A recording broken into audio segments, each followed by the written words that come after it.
Welcome to Blizzard Fire. We hope this video helps fire up your solution. You're starting now. Verify your Windows 11 build and create a restore point so you can undo changes if needed.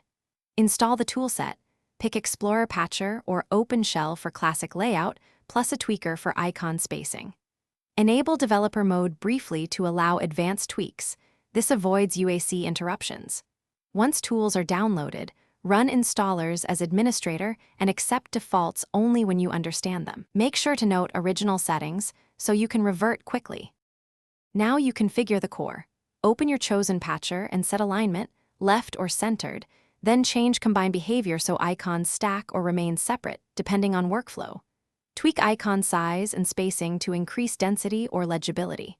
Rearrange pinned apps by dragging and enable specific system tray icons. Once done, set multi-monitor preferences and auto-hide rules. Adjust visual animations versus performance to reduce lag. This makes the taskbar responsive without losing useful polish. Finish by applying visual polish.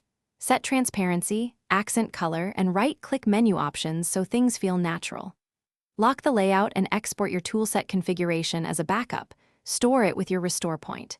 If the taskbar behaves oddly, restart Explorer first. This clears most hangs. If problems persist, revert to your saved config or uninstall and reinstall the patcher. Keep one troubleshooting tip in mind. Conflicts often come from multiple tweakers, so disable extras before testing changes. Thanks for watching. If you found this helpful, don't forget to like and subscribe.